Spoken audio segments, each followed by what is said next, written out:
Good afternoon, everyone. Hi, my name is Crystal Dory, and I'm the Communications Manager for KMK. Thank you for joining us here today. As you may know, this is our 9th virtual community session, and we're doing our sessions virtually this year, thanks to the global pandemic that we're all going through. Uh, in the past, we've had different departments from KMK present and give a little bit of a background information on what they're working on and what they do, and to answer any questions you may have. This month, we are featuring our Fisheries Department.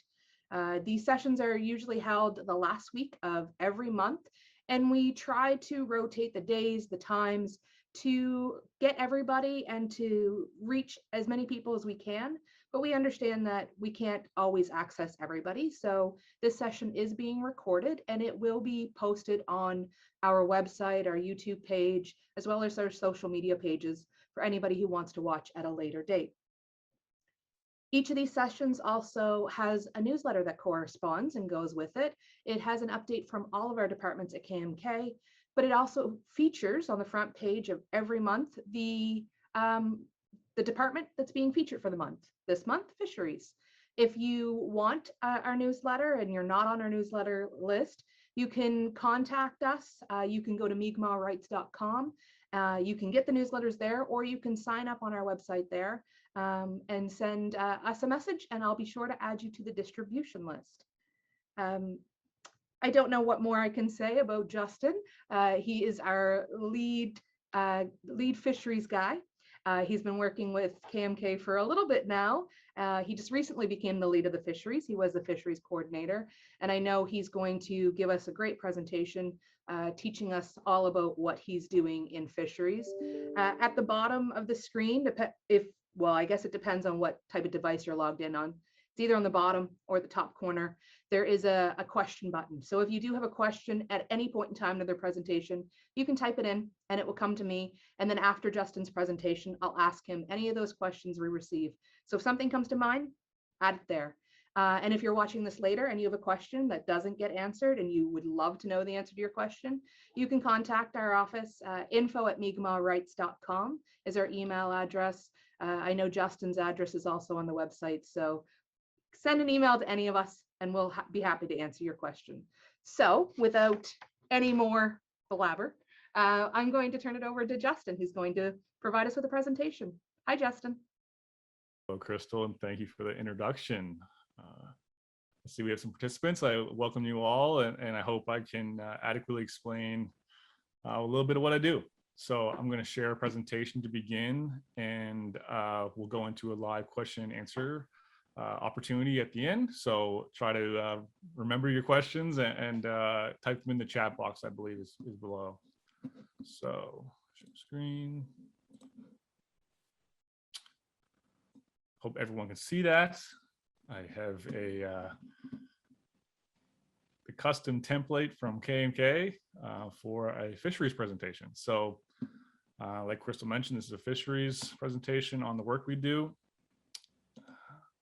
The outline will be introduction, a role of the Assembly of Nova Scotia Mi'kmaq Chiefs and KMK in Mi'kmaq fisheries, community engagement process to date, the community Net-a-Glimpse livelihood plan developments, current interim fisheries implementation process. So I try to just break down some of the key areas of the work I'm doing and try to provide you a little bit of information for that to pique some interest. Like Crystal mentioned, my name is Justin Martin. I'm from Millbrook First Nation. I'm a lifelong fisherman, hunter, harvester. I started with KMK NO on July of 2019.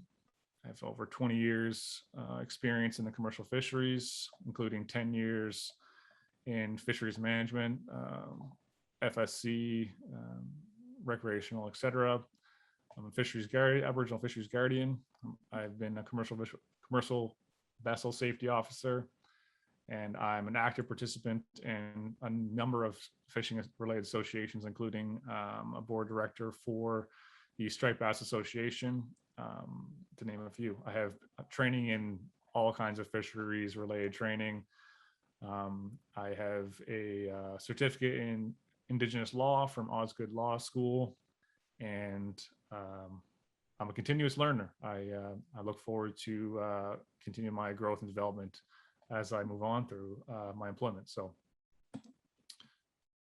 the role of the Assembly of Nova Scotia Mi'kmaq Chiefs with the support of KMK is to set broader parameters or overarching principles or standards with respect to rights, safety, conservation, without imposing anything on individual communities for the way they want to exercise their right to fish for a moderate livelihood.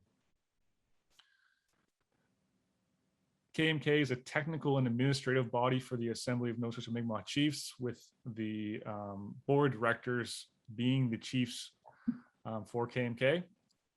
So the Assembly's fisheries portfolio is led by Chief Gerald Toney. He's Grand Council Gepton, the chief of Annapolis Valley First Nation, and lead chief of the Assembly of Fisheries. KMK's role is to provide technical, expansive capacity management and administrative support to communities who are members of the Assembly of Nova Scotia Mi'kmaq Chiefs as requested by their community. So a lot of our work, we listen to the communities and how they want to access our capacity, and we support them in how they believe is the best for their membership. So our work is primarily to support consensus building and to provide confidence for community leadership to make a member-informed decision to support implementation of livelihood fisheries. And we work under the consensus definition currently that consensus is a generally accepted opinion or decision among a group of people, with the judgment being arrived at by most of those concerned with the consensus, if the consensus was to go ahead. We always work towards collaborating with other Indigenous organizations, communities, and independent consultants. So we try to stretch our capacity of mostly Mi'kmaq people to allow access to other capacities within other organizations, MCG, UINR. We've worked with various marine professional independent consultants to support our whole work on the fisheries file. Community engagement to date. Currently, KMK has held community engagement sessions or have supported a community-led process in 7 First Nations communities in Nova Scotia that include Budladek, Pictou Landing, Annapolis Valley, Acadia, Bear River, Button Keg, and Glooscap. Livelihood engagement statistics, like I said, I started in July of 2019, and since then I have the number. We have thousands of active participations to date. Surveys, engagement, attendance are all included in that kind of active participation. We have over 250 hours of community meetings and engagement discussions. I have minutes and notes, and my support staff, Jamie Heap, has been great. He's been helping me keep that all in line. We've had over 500 community members participate in these meetings over the past 2 and a bit years. With engagement, we've laid it out in 2 stages. Stage 1 objectives include, but are not limited to, educating participants or members of the First Nation on treaty right to a moderate livelihood, the Aboriginal right to food and other fisheries in Nova Scotia, host as many engagement sessions as necessary to gain the appropriate level of consensus of communities and membership, primarily to collect insight, knowledge, and feedback from members to support the development and implementation of a livelihood community plan under community authority. We provide all this engagement information in a report to chief and councils, and maintain consistent contact with chief and council to make sure they feel comfortable with the process. Stage 2 primarily is post-implementation, which includes broadening the community engagement to support the larger community outside of the initial participation, which primarily is harvesters or those interested in the interim implementation. We collect insight, knowledge, and feedback from the harvesters post-harvest Also engage members and fisheries management to understand the challenges and barriers and any other opinions moving forward. So our process is really an evergreen process through which we try to develop governance capacity in the communities, because it's important that we demonstrate and exhibit quality fisheries governance and self-governance for every file. So we support that entirely. We collect insight and knowledge and feedback on enforcement, compliance, and the adaptation of the Moderate Livelihood Plan, the Livelihood Plan, and then further develop community-led fisheries management, compliance, and science with reporting back to Chief and Council on the community-led process. The KMK Fish Team has also supported Mi'kmaq communities throughout similar discussions in New Brunswick and PEI. We've created further community capacity through Netaglimp community liaisons. So we've tried with COVID to maintain continuous engagement and providing communities a in-community support person, which has been working great. We have established them in, I think, 5 communities so far, and they have been acting in various roles, including fisheries management. Marcel Basque and Billedek has done a great job providing a livelihood management type support to the livelihood fishermen in that community. Alfred Young in Pictou Landing has done a similar type of support, and these liaisons are engaged in all of the consultation and implementation discussions with DFO and Canada. So it's important that people realize that we have community participation at these meetings now. We have a lot of questions about what happens at these tables, and we're trying to expand the capacity in communities to support that. So that's part of the teamwork. We increase community engagement, support, and community-led fisheries plan development and implementation.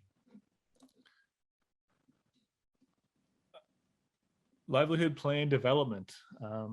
Utilizing the Nova Scotia Mi'kmaq Chiefs Statement of Standards as a guiding set of instructions, KMK Fish Team has worked with community leadership, a large group of Mi'kmaq lawyers and marine management experts to develop a foundational livelihood fishing management template for communities to work from.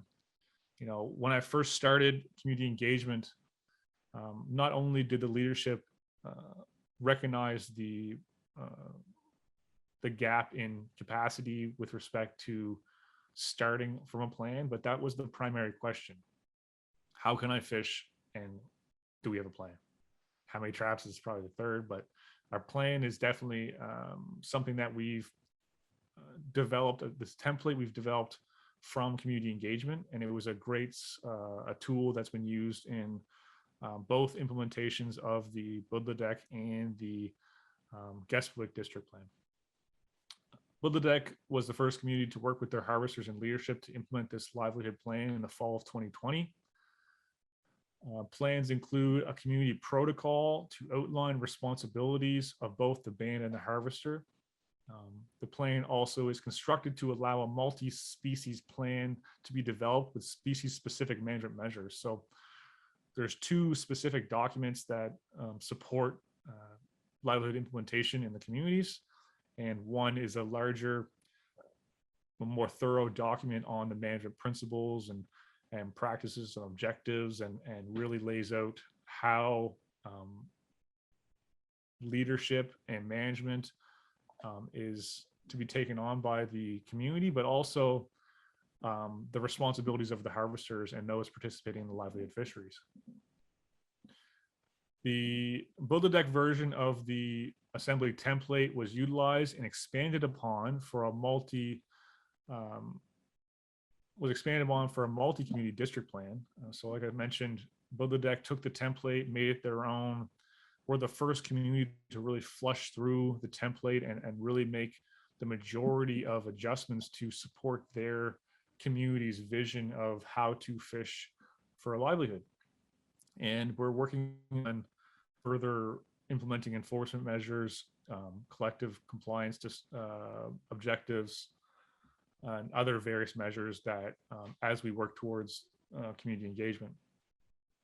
The multi-community district plan currently being implemented by Annapolis Valley and Bear River with Acadia and Glooskap also working towards implementing, was the Buddha Deck version. The next step of the Buddha Deck version. We really took the vision of working as a district in a traditional kind of ancient way. We really try to bring back some of the specific principles with some support from the Grand Council. We've engaged the Grand Council quite a bit on understanding that traditional governance, and really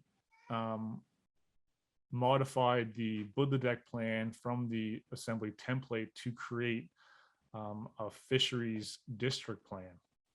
And part of that, I'll get into in the next slide, but KMK supports the community understanding with an economic analysis of species of interest to allow community members to make informed decisions when developing livelihood plans.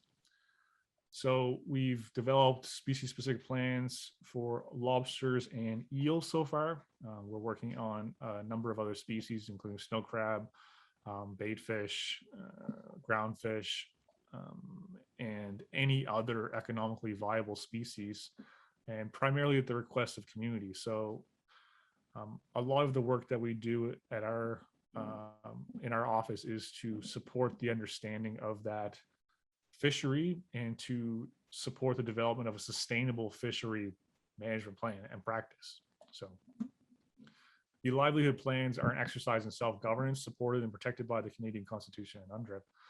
You know, I think a lot of the work that we're doing is supporting Mi'kmaq self-governance.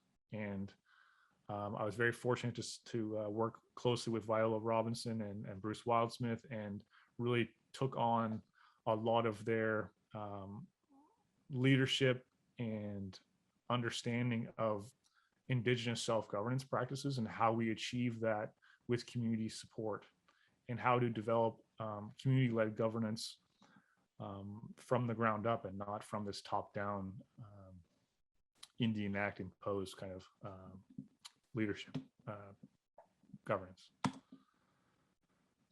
The current interim livelihood implementation process. So I wanted to break down two of the important tables that I work at, the consultation and implementation tables.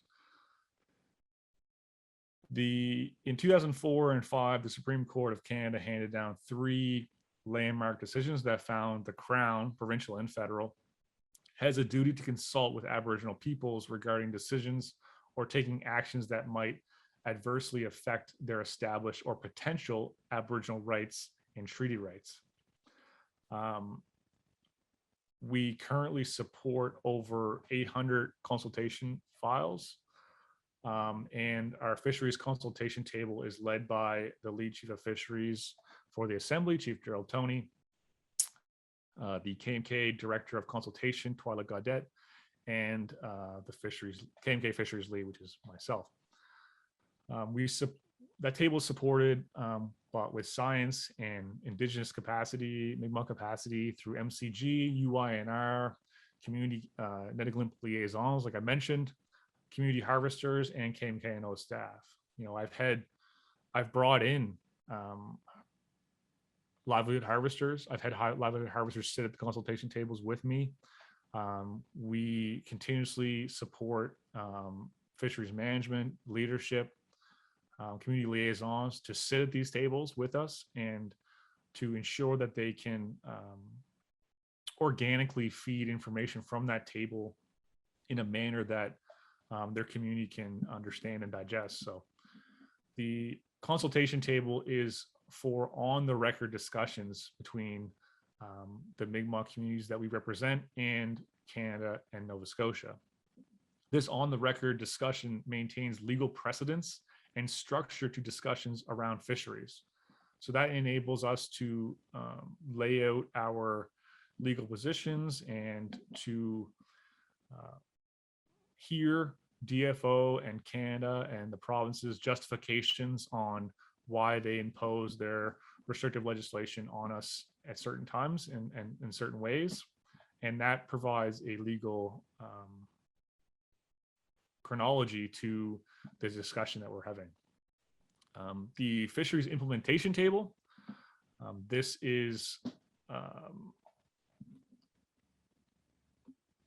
table is led by lead chief of the Assembly, lead chief of fisheries, Gerald Toney, KMK executive director Janice Maloney, another Millbrook member, Mi'kmaq rights implementation team member Eric Shiley, also supported the Marshall case, was legal on the Marshall case, and lead of fisheries myself. This table is also supported by MCG, UINR, community liaisons, community harvesters, and KMK staff. This is off the record discussions. So a lot of the topics out there, and myself included, it's difficult to understand how these off the record discussions are held and how they're protected under the framework agreement, commonly referred to as the Maine Nova Scotia process. I'll try to sum it up. The implementation discussions are a way to find out how to implement Mi'kmaq treaty rights in present day, conducted through a series of meetings with the Mi'kmaq Nova Scotia, the province, and the government of Canada. And Mi'kmaq rights and title are always protected during these discussions, and new modern day treaties are never discussed. So we're not in the game of negotiating rights. We're here to support implementation of rights and to provide opportunities to work through these technical challenges, legal government mandates, and regulation issues without jeopardizing rights implementation or setting legal precedents. So everything we do with the implementation table is to try to understand both sides of the table, try to work towards a common goal, and to really push the federal government to work with us. The current interim livelihood process continued. So on June 2021 marked the first DFO recognized fully self-governed livelihood fishery in Mi'kmaq in St. Peters and Budledeck area. Budledeck reached an understanding with DFO with respect to their spring season of the Budledeck Nettiglimp livelihood fisheries plan. So a lot of people ask me, why are we fishing in season in Budledeck? Budledeck has two seasons. They fish October to December and May to July. So what's happened is that DFO has recognized the spring fishery, and we've came to an understanding to authorize that fishery through community authorization. This understanding was accomplished utilizing the parallel paths with both consultation and implementation tables without signing any agreements or accepting a DFO license for access. So the Assembly's legal position is maintained in this process, which can be summed up briefly that DFO seasons are not applicable to our livelihood fisheries without further justification, and that we will not accept limited entry when implementing our right to fish for our livelihood. Chief Gerald Toney is very adamant about these two primary positions being upheld in all the work that I do with communities, and we will be maintaining that throughout the course of our Supreme Court applications, Nova Scotia Supreme Court applications. Understanding that there's more work to be done to accomplish what we need to accomplish, including collecting Indigenous knowledge on our fisheries, species, and community needs. Budledeck and the Guestwick district communities are supportive of working in an interim approach for the implementation and testing of self-governance while this collection continues to strengthen our consultation, implementation, and legal positions, which are all still working through their way through Supreme Court of Nova Scotia, like I mentioned. So I think it's critical to everyone to understand that this isn't the full implementation of livelihood. We are working to develop self-governance. We are taking steps in the right direction. We're trying to maintain a positive trajectory with that work. And we fully understand there's a lot of work to do, and we need more and more community participation and engagement. And we need to hear your voices. And one of the techniques, our communications team has developed is this live process, this Q&A. And I hope we can keep the conversation going. Thanks. Awesome. Thank you, Justin. For anyone who did join late, and if you have questions for Justin, there is a button either at the bottom of your screen or the top corner, depending on the device you connected in on, and you can send in your questions there, and I'll ask them to Justin. So we have a bit of time, so we're going to do a little bit of a Q&A. I can start with a question that we received via email from a community member, Justin, and it is, have the Mi'kmaq ever considered fishing in Maine? And do we have any fishing or hunting rights in the US because of the Jay Treaty? Great legal question. We have had this question in the past, and my response is primarily my work is involved in Nova Scotia. My mandate and work involves working with the Assembly of Nova Scotia Mi'kmaq Chiefs and their local territories. So as far as the Jay Treaty, it's not my most read treaty, but there's been a lot of court dicta supporting cross provincial and cross international boundary implementation of rights. We aren't there yet. I know we have Mi'kmaq families from Maine, and there is discussion. I've had some discussion with some people in Maine, and as we grow our governance capacity, as we grow our either a district approach or Mi'kmaq approach, how we get to that broader collective governance, I think these questions will be definitely some of the primary questions to start addressing when we get to that larger governance capacity.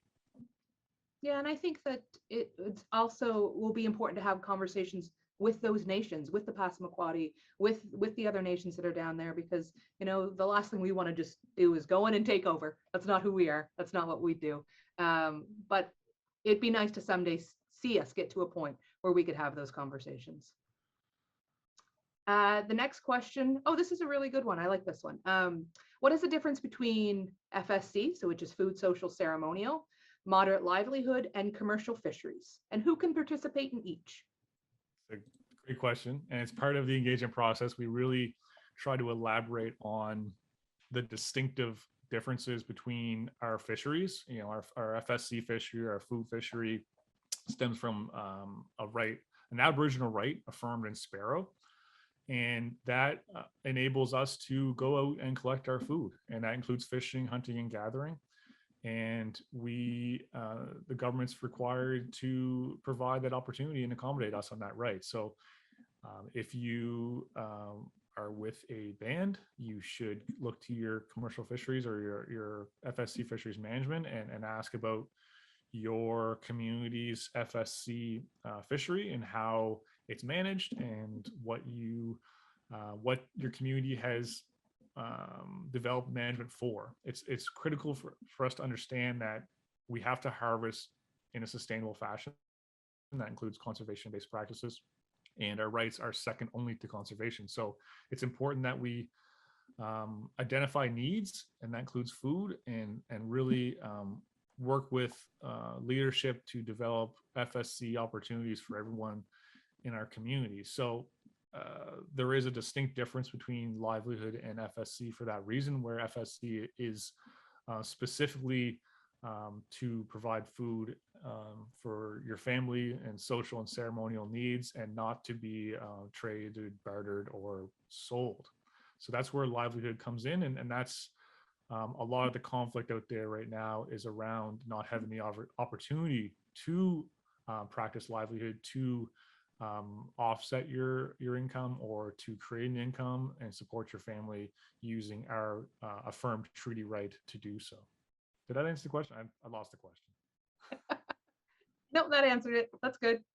I guess the second part of the question was who could participate in each, and you kind of did touch on that because you said talk to the appropriate people in the community, and I think they'll be the best to direct people. There's a lot of management measures that have to be taken place. So I'm not going to say everyone can, because not everyone can, but everyone should be able to. And how you get out there and practice harvesting safely is important to understand. So if it's your first time, talk to someone in your community, leadership. I'll take the call. You can call me up. My email is in one of the slides. I'm more than happy to discuss FSC harvesting and livelihood as well. So it's important that we understand there's a lot of safety practices that have to be followed when you're harvesting. That's really important. Thank you, Justin. And I know when you were going through your slides, you mentioned about community engagement and you listed some of the communities.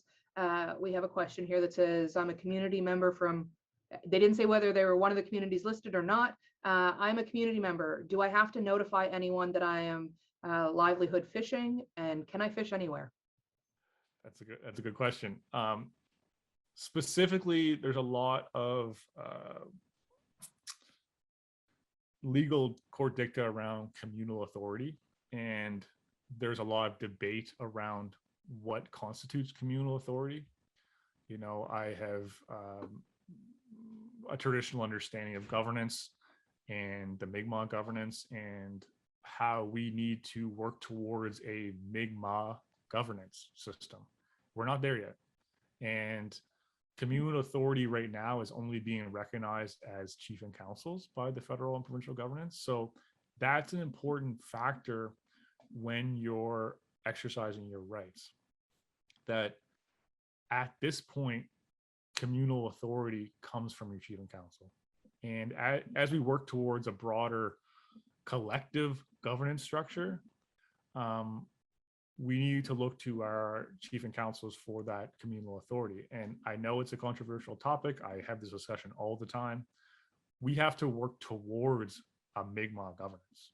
And how we do that, that's primarily a huge discussion we're having in every community and at every assembly table and at every APC and AFN table, how we develop these governance structures to support that Mi'kmaq communal authority, because communally we're the Mi'kmaq and we need to start creating governance to support that. But for the time being, communal authority stems from your chief and councils, and you should definitely work with your leadership at the local level to achieve that communal authority so that you can be supported legally. Without that communal authority, you have a very difficult time legally fishing or implementing your rights on your own. Part of the Marshall case was that he had communal authority. He had localized permission and recognition that he was fishing in an area that wasn't his, etc. So it's important that you seek out your chief and council, your fisheries manager, and really work with them to understand your community's position and your community's direction for implementing your livelihood right. So part of the work I do is to support that capacity building at the chief and council and community level. So I think that would be your first step. If not, call me up. You can call me up, text me, email me. I can let you know if I'm working with your community, what I may know about your community. I can get you in touch with your community liaison.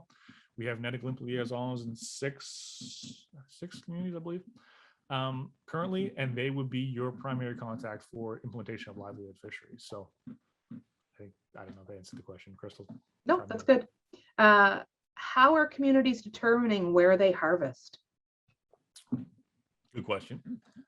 So I'm going to reference Bododek plan. Through community engagement sessions, we had weekly sessions for 6 months. I was every 2 times a week, we were meeting at night on Zoom, and we would meet weekly, and we really had a strong core group of harvesters and community members that participated, and working through that, understanding the challenges of traveling and moving boats, and primarily they wanted to work towards a lobster fishery. We developed a Unimagi kind of area. So they fished in areas 27, 28, 29, 30, and 31A. excuse me, and we have identified that area as where they would like to start their fishing for lobster. It's up to the communities and what's reasonably within their capacity to manage. Remember, we need to manage and maintain compliance and oversight on the conservation and our practices of our members. So it's important to understand that without, we're not taking any deals or taking any money from the government, our capacity is limited. And the more expansive our jurisdiction or our fishing areas, the more difficult it is to maintain quality fisheries management. So with that said, it's up to the communities. I've supported plan development in a number of communities already, and it's up to the communities to identify where they like to harvest. The Guestwick district plan covers areas 33, 34, and 35. They identified that they have community members, and collectively they all kind of wanted to work towards the same plan. So that's where the district approach came from, and how they wanted to fish lobster was that they wanted to fish locally. So they've worked towards a plan, and they understood that they could manage reasonably fishing in those three areas. And we're looking at other areas, snow crab, we're looking at tuna in the Gulf. A lot of the questions I get is, why can't I fish anywhere? And my first response is, we need to be able to manage it. And are you able to maintain that oversight and monitoring requirement to ensure that you're reasonably within the boundaries of the plan, and we can support that discussion at the higher tables. So I think as we develop this fishery and develop our self-governance practices, we're working towards being able to fish in Mi'kma'ki. That's my goal. I'm there. I'm a Mi'kmaq person. I understand my territory expands into New Brunswick and PEI and Newfoundland for that matter. So it really is important to me that we work and manage our fishery in a way that we can do so at the capacity we have currently. So as we grow, I can assure you our fisheries management will grow, and our capacity to fish where we are located. I live off reserve. I live down in Napoles Valleyway, and I'm not close to my reserve. So I need to, have a path where I can fish locally, which is the most economical for me and my family. So I understand these challenges, and I really have been working towards broadening our fisheries governance to support that type of activity. Thank you. This question came in, and I think it probably relates to your slide about the consultation and implementation table. The question is, why do these plans have to be approved by DFO? That's what we're working through in the courts. So our court application in front of the Nova Scotia Supreme Court is,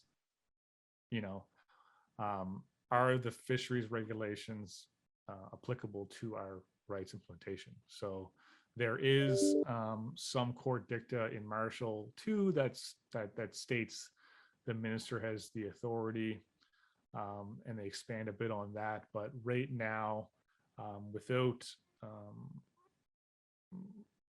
better or more fleshed out justification, we don't believe we require a DFO license or DFO authority at this time.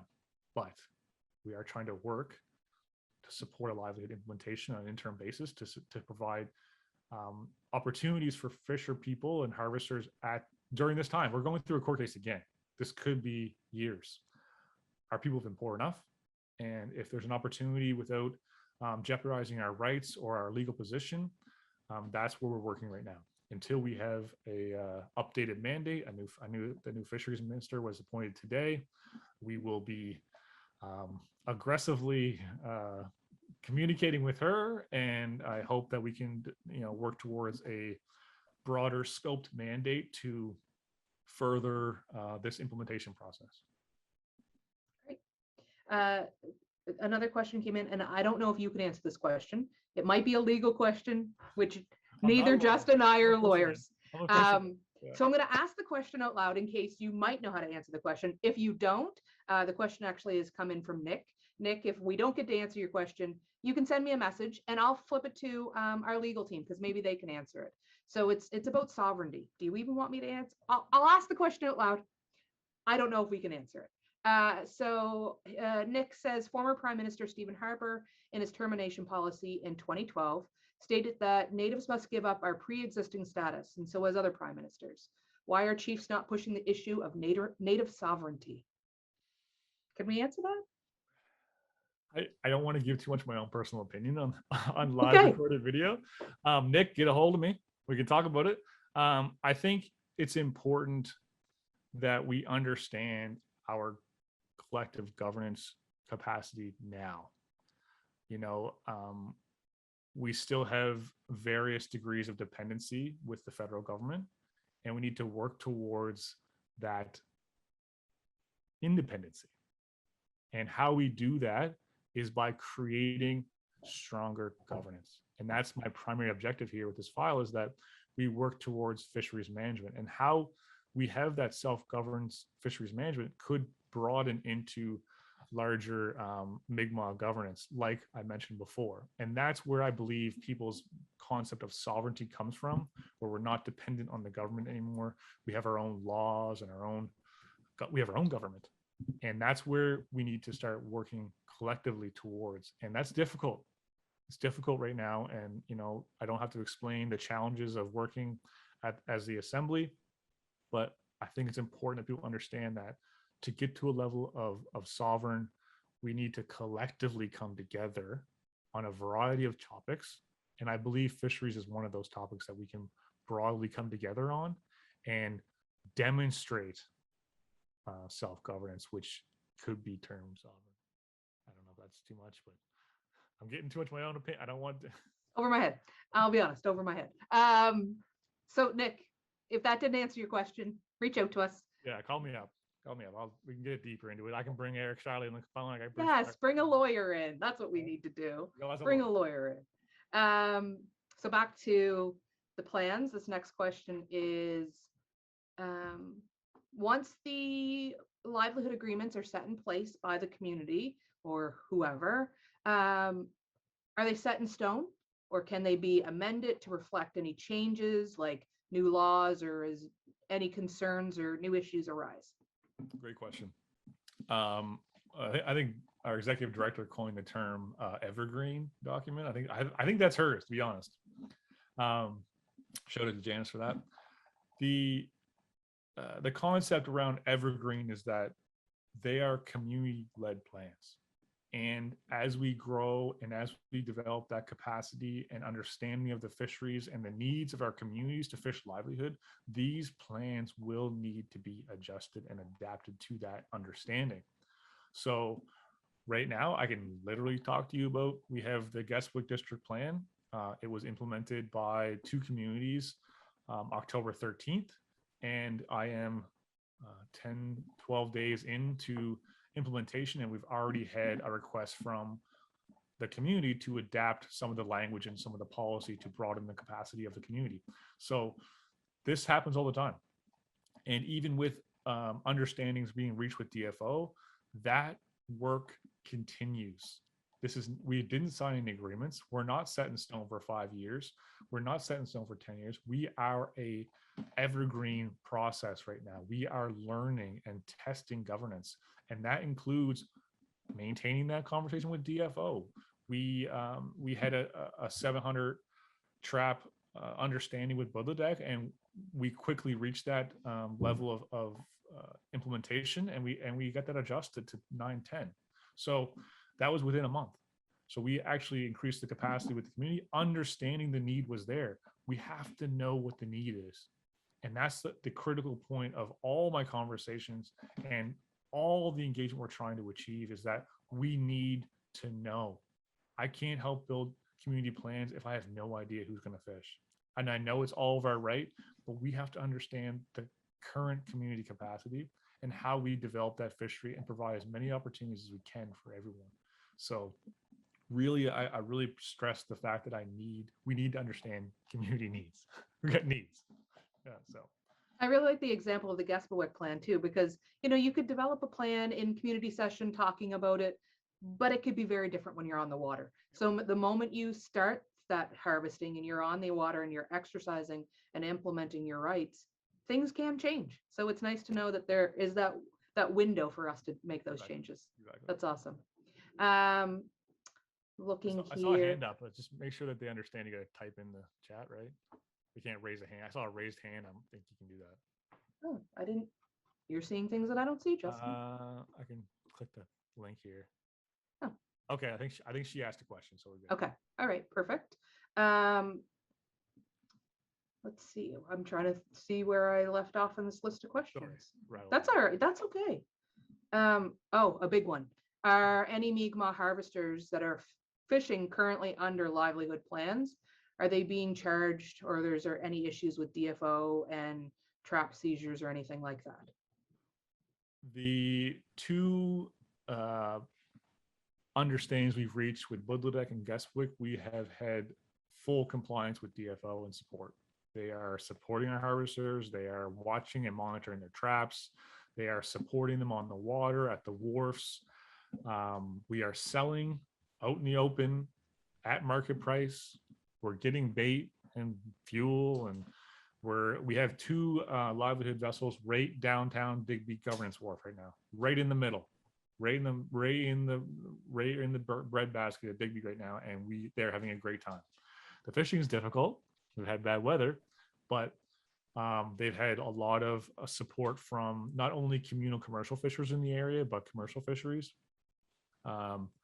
DFO has been very responsive to our recommendations, including rope markings, trap identification practices that we want to take on.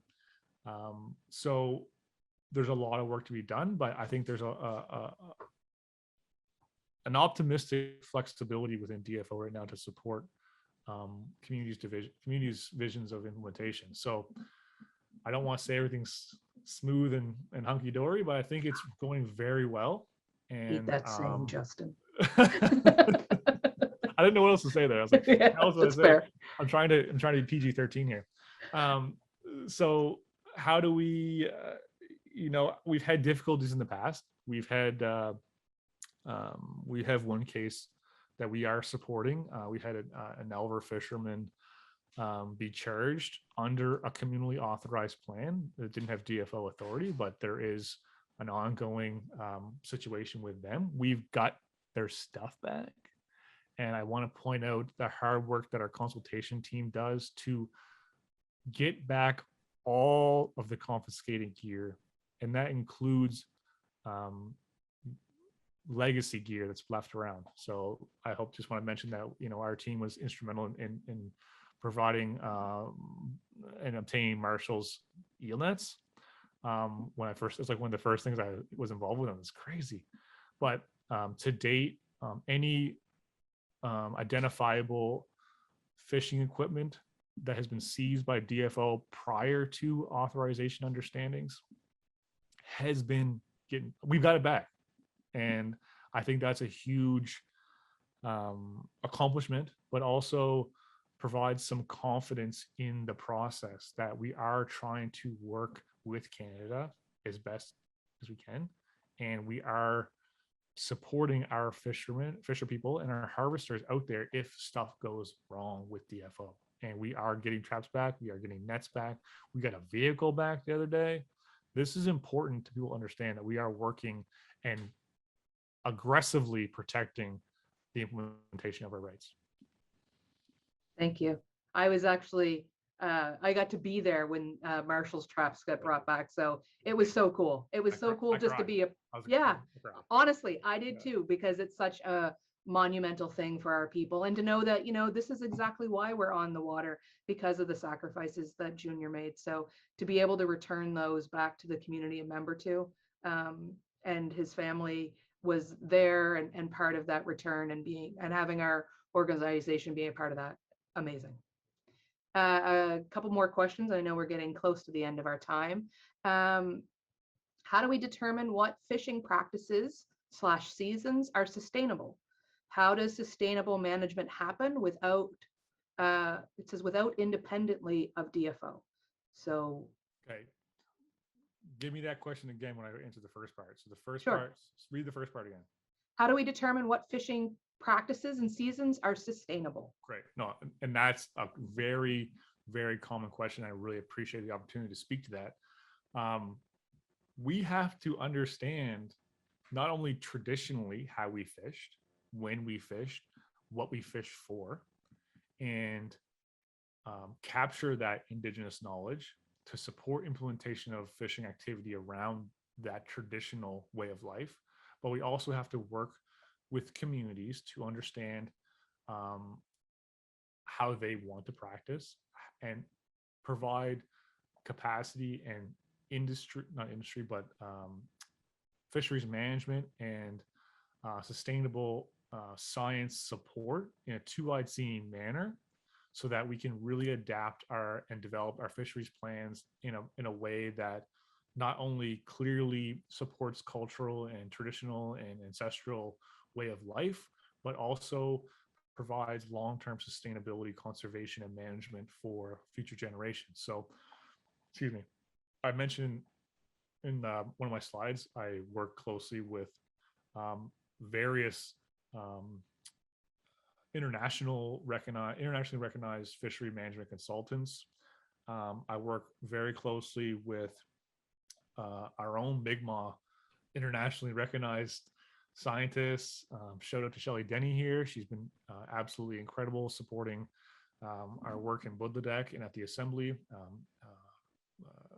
Very brilliant people like Angie Gillis at CMM has really provided her capacity on a voluntary basis to support an understanding of the fisheries. Santa Kavanaugh from MCG was another one from, but that's what I do. That's my job, is to bring forward information to communities to provide that information for the membership to create plans with an informed understanding of whatever fisheries they want to partake.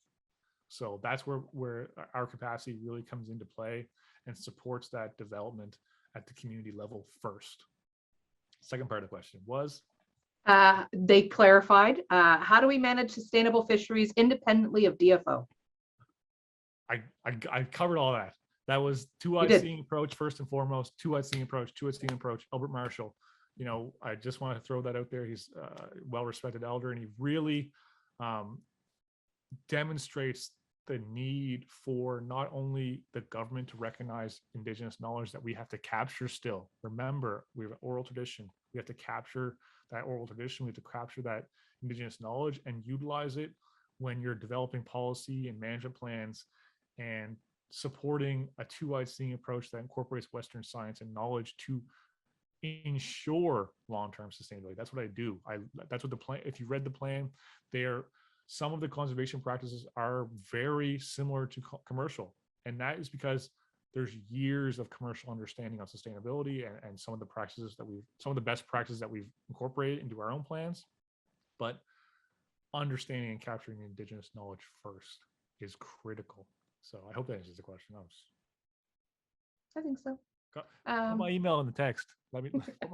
Text me, okay. Email me.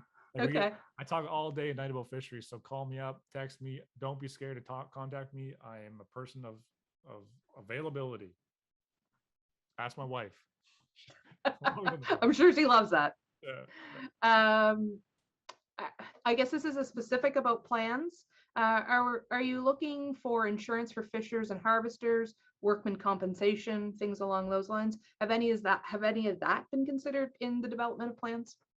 Great question. And yes, I don't want to be too simple, but we have, with an authorized fishery comes all the benefits of having an authorized on the books type of payment structure. Currently in the Guestwick plan, we're working and we're providing like actual on the book settlements, which includes CPP, EI. We're working to secure lines of credit for fisher people, for harvesters. We're looking to support financing of vessels, trap, gear. All of that work is being done, and it is a work in progress, but we've already secured financial support for harvesters. We've already supplied, we're developing business plans, a business plan template to support your own little business. This is a business. when you create a livelihood, regardless of how we want to think about livelihood, there is an economical part of it, and developing your own little business for your livelihood is important, and we want to support that as well. Awesome. Yeah, it's a big picture there, and it's nice that it's all being taken into consideration. Come talk to me about it. Yeah. Treaty of 1752 says that any disruption to Native issues, that the Crown would protect Native people. The DFO mandate and the RCMP are not fulfilling their treaty mandate. This is contravenes or in contrary to the Supreme Court ruling of the honor and integrity of the Crown. Why is this not before the courts? Legal question? Good question. Talk to me off camera. But I think it's important that, legal precedence for reaffirming rights is still an ongoing legal matter. And, our two current legal applications before the courts through the assembly are to address specific issues. Notwithstanding that issue is very important, I don't know how much we're working towards that legal issue right now, but I know other communities are. So I'm not discounting that that issue, but I think it's important to know that it's definitely on the radar. And part of the work I do when I'm supporting implementing livelihood in communities is to engage local CMP, local RCMP, and develop quality relationships with those enforcement divisions to ensure safety on the water. I'd like to point out the fantastic relationship we've developed in St. Peter's with the RCMP there. Local DFO detachment, we had a great implementation in the spring. Even last fall, when we had, without authorization, we had a great fishery with low situations, and we had ongoing RCMP support in those areas. And I'm seeing a similar fashion in Digby right now. I'm working towards developing a quality relationship with DFO CMP in that area and RCMP. So I think it's important to recognize the work that's being done by our team and the communities that we're involved with, and notwithstanding what was happening in other areas. Thanks. I think we've come to the end of our questions and the end of time, but there is one thing that I think it's important to make clear, because I did see it pop up as a question earlier, and I know you did address it in your presentation, but by signing agreements, are we selling our rights? I think it's important that we're not in that position. We're not anywhere near consensus on long-term arrangements or agreements. We're not in the business of selling rights. I don't have your rights on a plate and I can sell them. I can't do that. Neither can Chief Tony. And I think it's really important that people understand that off the record discussions are for implementation purposes only, not for negotiating rights, not for signing treaties or making new treaties. It's nothing to do with that. It's about implementation and allowing the technical work to happen without breaching legal precedents. So if you guys want to talk about the implementation table, come talk to me. If you want to talk about consultation table, come talk to me. I honestly want to discuss and inform you as best I can. I've been on that side of the coin. I've been over there. I've had no idea what happens at KMK. I had no idea, and it really frustrated me that it's hard to get information out there sometimes, but that's my role now. My role is to support the understanding in the process and the capacity that KMK brings to community discussions around rights implementation. And I really strongly support all the hard work by Mi'kmaq members of our team, like me and Crystal, Millbrook Strong, something like that. That's right. I don't know. But I think it's important to recognize that there's no chance I'm being involved in something like that. I'm here to fish, go fishing, and secure an opportunity for myself and my family and my family's family and your family to fish and implement their rights. And I wholeheartedly am passionate around protecting that right. And I can assure you, as lead of fisheries for KMK, I am doing so every day. Yeah, and I think that's important because the majority of our staff is Mi'kmaq. You know, we go home to family and friends every night, and we have to be proud of what we do. We have to own up to what we do, and why would we ever do anything that would jeopardize ourselves, jeopardize our loved ones, or jeopardize our nation that we're so darn proud of? So I think this was a wonderful conversation. I thank you, Justin, for your time. Everyone who joined us, thank you so much for joining us today. If questions do arise afterwards, or if you're watching the recording and you have a question, please feel free to reach out. Justin had said numerous times he's there. He'll have the discussions, even some of those legal ones that we couldn't answer fully. I'm on Facebook, Justin P. Martin. I'm on Instagram, J Martin Fishing. I'm on Twitter. Like, if you need to communicate with me in whatever way you're comfortable with, I'm available. So please reach out and have these discussions. I'm very personable. I will talk to you, and we can talk about fishing as long as you want. And I can assure you, we can talk about a lot of things, and I'm open to all discussions. I've had wonderful discussions from all points of view, including sovereignty, from some wonderful ladies down in the South Shore. I've really am learning about traditional and ancestral practices, and I'm really taking that into the work I do every day. So I think it's important that these discussions continue. Please reach out. Thank you. Thank you all. And come to engagement sessions. Come to engagement sessions, please. Yes. You can watch our Facebook page, and we'll put up all the posters of upcoming engagement sessions, because man, is it going to be nice to get back into communities and see people, real people. Agreed. With masks, but you know, we're one step getting back to normal. Looking forward to it. Thank you again, Justin. It's been a great hour with you. And Thanks, everybody. Thank you. And we'll see you all next month for our next virtual session. Bye. See ya.